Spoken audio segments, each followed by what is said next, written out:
Welcome to the program. I'm Jeff Schechtman. Back in 2010, with the Citizens United decision, we thought we were witnessing the beginnings of the dominance of corporations and of corporate power. But back long before Citizens United, there were powerful currents of corporations within the body politic. In fact, let's go back 40-plus years and listen to Arthur Jensen talking to Howard Beale in Paddy Chayefsky's brilliant movie, Network. You get up on your little 21-inch screen and howl about America and democracy.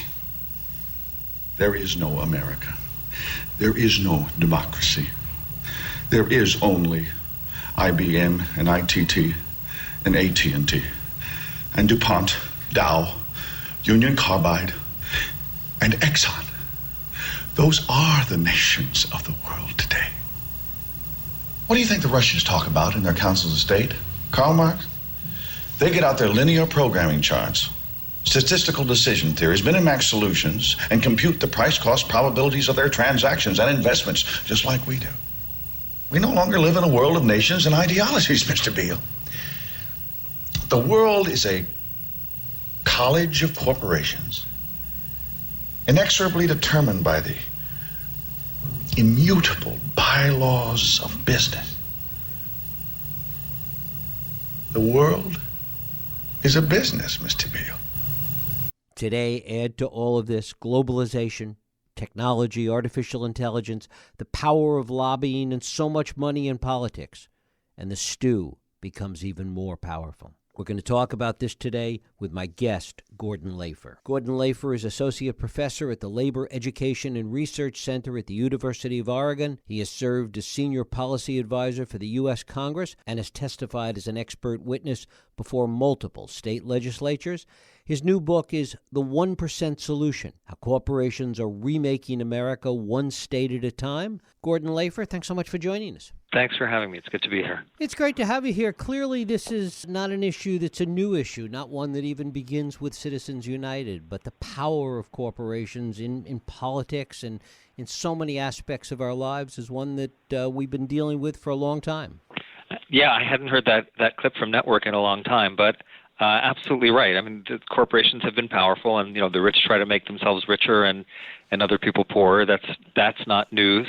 But there are things that are different in our time. One of them is the impact of Citizens United. I mean, corporations already were dominant in politics, but in January 2010, when the Supreme Court said corporations can now spend unlimited amounts of cash on politics, it really created a sea change, especially in the state legislatures. The political spending of the big corporate lobbies in the country has grown by 600% since 2010, and that's made a huge difference in the laws that affect a lot of our economic lives. Talk about that and what's happened on the state level and the state legislative level that has made this such a more powerful force. Yeah, I think it's really important, and I think almost everybody in America is bored to death by state politics, so nobody pays attention, and then a lot of things happen while we're not paying attention.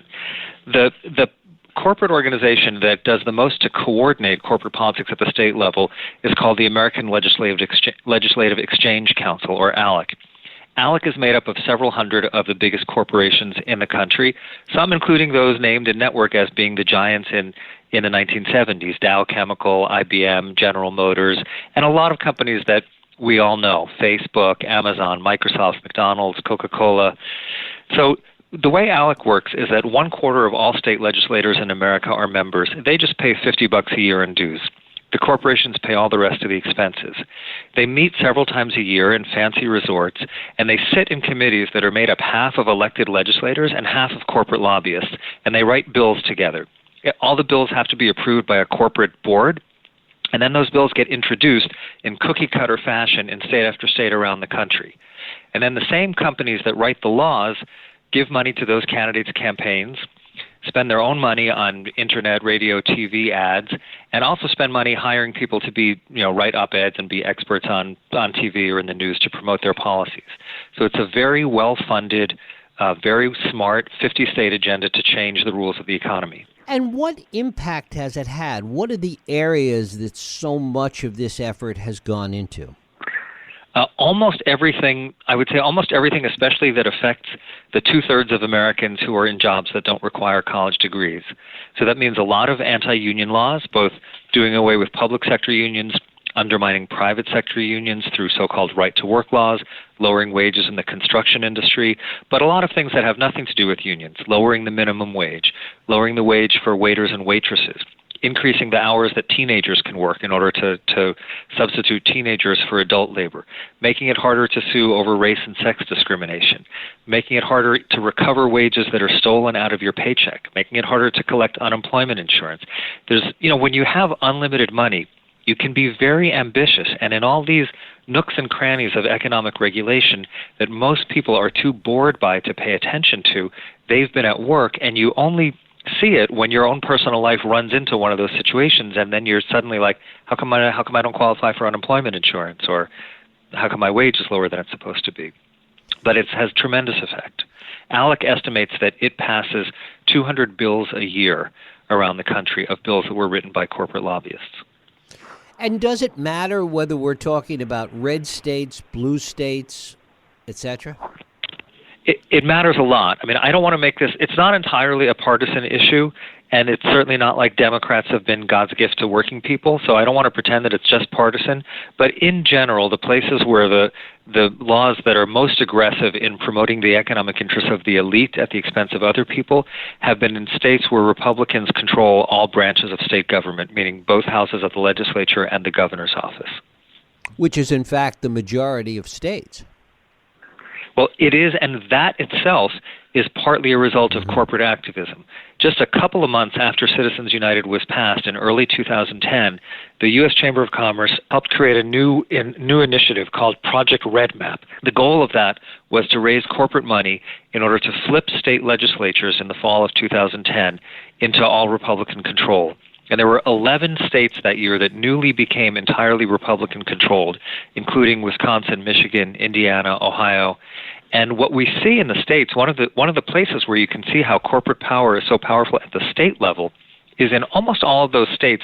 In presidential elections, they're toss-ups. The population is more or less evenly divided between Democrats and Republicans, but the state legislatures in all those states are very hard right-wing and very, in many cases, supermajority right-wing. So the fact that we have so many states like that is partly the result of corporate money in politics since Citizens United. Where, if anywhere, have we seen any pushback to this? Well, the place where pushback has been the greatest is in places where citizens have the right to vote on a single law. People vote for candidates for all different kinds of reasons. But when you see this in polling, but you also see it in ballot initiatives or referenda, that the corporate agenda, while they're very powerful at buying off politicians at the state level, what they have not succeeded in doing is convincing people that their ideas are good ideas. So there's a strong majority of both Republicans and Democrats who support raising the minimum wage, who support the idea that everybody should have a right to paid sick leave, who support affordable health care. And so we see places, for instance, in Arizona last fall. Arizona is a very conservative state. It voted for Donald Trump over Hillary Clinton, but by a much wider margin. In the same election, they voted to raise the state's minimum wage and create a right to paid sick leave. So some hundreds of thousands of people both voted for Donald Trump and voted for minimum wage and sick leave. And I think that's where we've seen the effective pushback, and to me also is the most hopeful grounds for thinking about how to move forward. Mm-hmm. To what extent did this change dramatically in terms of the success of these efforts post-Citizens United? I mean, clearly some of this was going on before. How did Citizens United really amp this up? Well, I think two ways. One is the first, we only have one statistical study so far that's really done in an academically rigorous way that estimates that the impact of Citizens United is to increase the chance of a Republican winning a state legislative election by 4 points. Now, a whole lot of political elections are won and lost by less than 4 points. But you can also see things like the attack on public employee unions, which was started famously in Wisconsin in early 2011. And then other states took off from that. That comes from ALEC, and it comes from the Koch brothers' Americans for Prosperity. It doesn't come out of the head of any individual politician. Or right-to-work laws, which are laws designed to do away with private sector unions, was really dead before Citizens United. Most of the states that have those laws passed them in the 1940s and 50s, and the most recent one had been 2001. It wasn't a live issue anyplace. Suddenly, when they were able to flip all these legislatures, things that had been on the corporate wish list but not real possibilities became real possibilities and started being enacted in a bunch of states. Mm-hmm. When we look around the country, do we see any states that have been more successful than others in resisting this, and is there something that we can learn from that? Well, I think, California is a state that a lot of people look to for another kind of model, for a more progressive and more humane model. I think that, and we're in a time of downward mobility that has been for most people in the country for 40 years, not a cliff, but a slow, steady downhill in terms of the ability of people to earn a decent living and support their families in anything like a middle-class style of living. That cuts a lot of different ways, but it makes people hungry for opportunities to make the economy fairer. So there are states that have enacted progressive legislation. There are states that have overturned their own state legislators. In Idaho and South Dakota, both deep red states, voters voted by referendum to overturn laws that their legislators passed that did away with teacher tenure and had merit pay based on test scores. But I think we also see something like the Fight for 15, where the first place that a $15 minimum wage was won was in SeaTac, where the Seattle airport was. But then as soon as they won there, people started thinking, well, if you get $15 for working in the Seattle airport, maybe we should get that at LAX, or maybe we should get that at other airports. And so we've seen that wins in some places galvanize the imagination and raise people's expectations in other places. Have unions been a plus or a minus in fighting this battle? Oh, absolute plus. Not successful. But when you think about, for the most part, not successful, but, when you think about what it would be like without unions, one of the things that I look at in this book is trying to understand why are unions so under attack. And when we look at something like ALEC, this is not individuals who are making decisions. This is not personal ideology. These are corporations, each of which at some point its government affairs committee or executive committee decided that it was in their rational interest to put time, money, and energy into promoting this agenda. And it's not so clear when you look at the year that Wisconsin public employees lost their right to collective bargaining, the head of ALEC's labor committee was Kraft Foods. So you think, what does Kraft Foods care about public employees in Wisconsin or Ohio? And when you look at what they actually say in some private meetings, what it looks like is one of the main reasons that the big corporations want to get rid of unions is not because of what they do for union members, but because of what they do for non-union workers, which of course is the vast majority of our economy. They say unions, even in their shrunken and weakened state, are the main opposition to corporate lobbies on things like minimum wage, sick leave, not having more NAFTA-style treaties, protecting Social Security, having affordable health care. None of these are union issues per se, because union members get those things in their contracts, but unions are the only significant political counterweight to the corporate agenda on all those issues, and I think that's the primary reason why unions have been so under attack. So even though unions continue to shrink, and it's a very difficult time for the labor movement, when we think, what would this political battle be like if there was no labor movement, it's a scary thing to contemplate. When we look at it in the context of globalization today and more jobs not so much being outsourced, but really being replaced by mechanization or artificial intelligence, talk a little bit about how this might continue to play out. So it is one of the things that I think marks our time as different from the 1970s, say, or earlier times, is the degree of globalization. The president of GM, famously said in the 1950s, "Oh, what's good for GM is good for America." So I don't know if that was ever exactly true, but it was closer to true when all of GM's cars were made by American workers and bought by American consumers. Right now, a majority of GM employees and 2/3 of the cars they sell are overseas. They sell more cars in China alone than they do in the United States. So they're still a very big player in American politics. They've been active in ALEC, in the Chamber of Commerce, in the Association of Manufacturers, but their interests increasingly diverge from the interests of the American population. So when people sometimes say, why do the corporate lobbies want to cut education funding? Don't they know that they have to rely on these people to be their workers in the future? Or why do they want to cut the minimum wage? Don't they need people to buy their cars? Now, America is still important, but it's less important than ever before for many of these big corporations because increasingly their interests are overseas. So we're in a new and weird situation where, a foreign corporation, it's illegal for them to donate money to political campaigns in America. But a corporation that is legally American because it's headquartered here, even if 80% of its business is overseas, can spend unlimited amounts of money. So that's one of the things where we see what looks like disinvestment in America of corporations not wanting to pay for infrastructure or social infrastructure that I think is because their interests have changed by dint of globalization.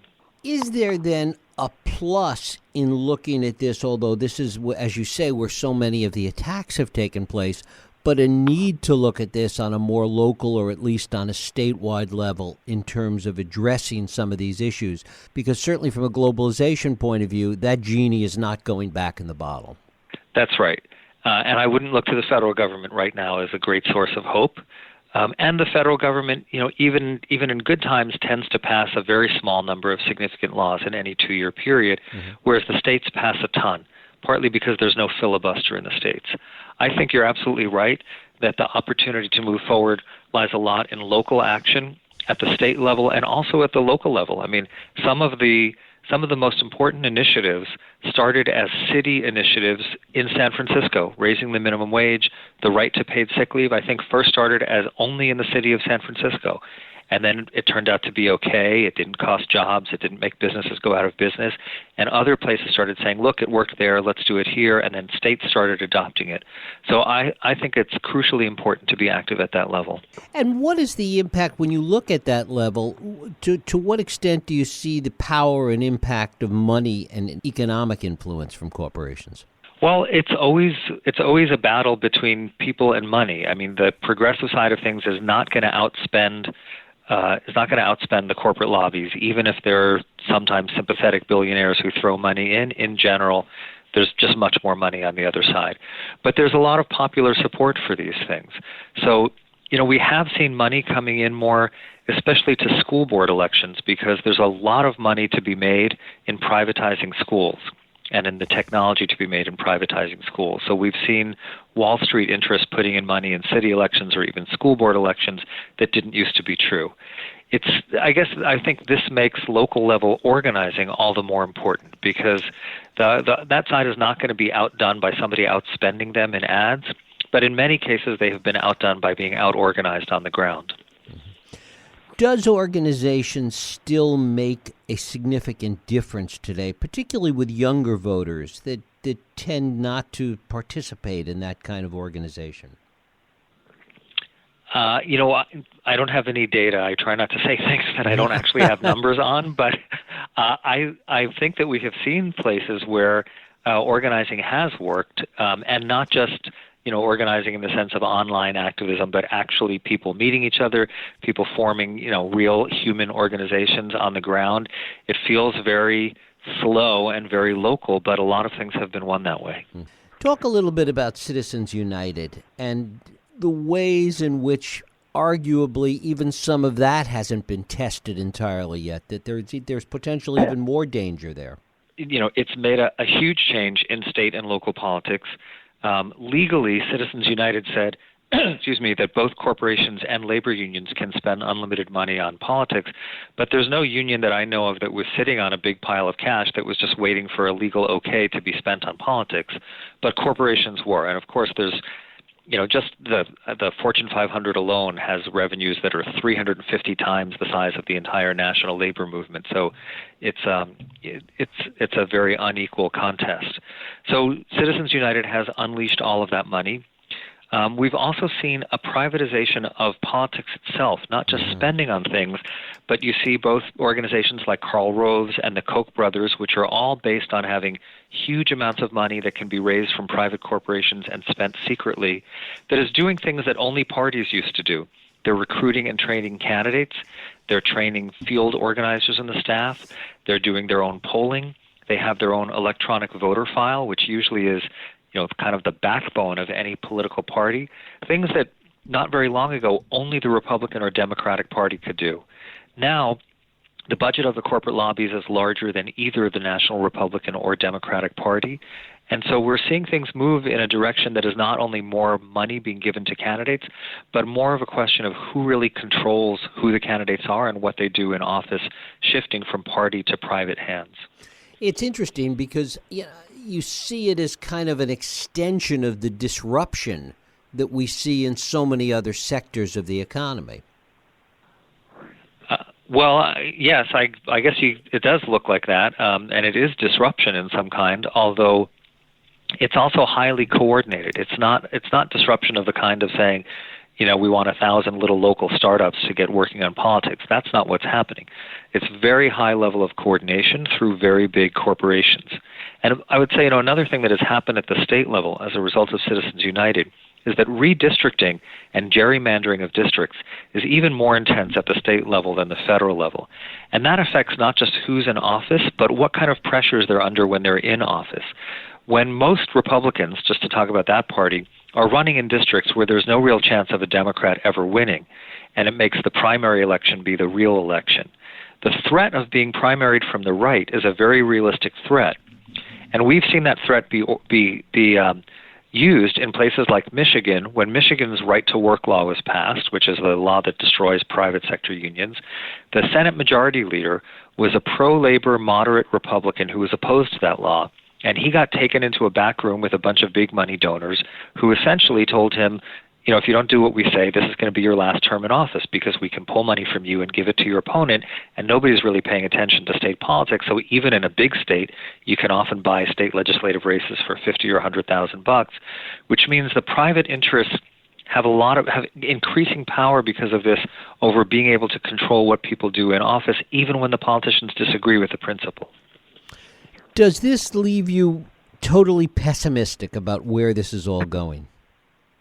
This is always the question. I feel like how do you talk about this without saying, it's hopeless, start drinking now. Right. So I don't think it's bleak. I mean, it's a hard thing to look in the eyes. I think it's important for us to look in the eyes, and I think it's especially important to not just get caught up in the drama of Donald Trump or other personalities, but to be able to see behind the individuals, behind the parties even, to what's the real power that is making things happen.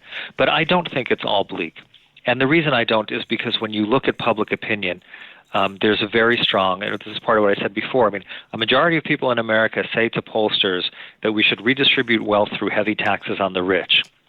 I'm not expecting that to happen anytime soon, but it's a kind of shocking thing to read those polls and realize, oh my God, that's what a majority of people in the country think. A majority of people think that there should be limits on how much corporate executives can make. Through the healthcare debate, most people in the country not only thought there should be a public option, but that there should be single payer. So, when there's economic decline, like there's been for 40 years for most people in the country, it produces a ton of insecurity, of anxiety, of rage, and those things obviously can cut either right or left. So I think it's a chaotic and dangerous time, but also a time with a lot of opportunity. Politicians and electeds tend to be very slow to react. Is there the potential, do you see, for corporations to realize that public attitudes, public opinion has shifted in the ways that you're talking about, and that they need to make changes? Well, unfortunately, I think a lot of corporations have realized that. And of course, it's a big world, so there's things on every side. But the main response of the corporate lobbies to realizing that their policies are unpopular is to try to stop people from having the right to vote on them.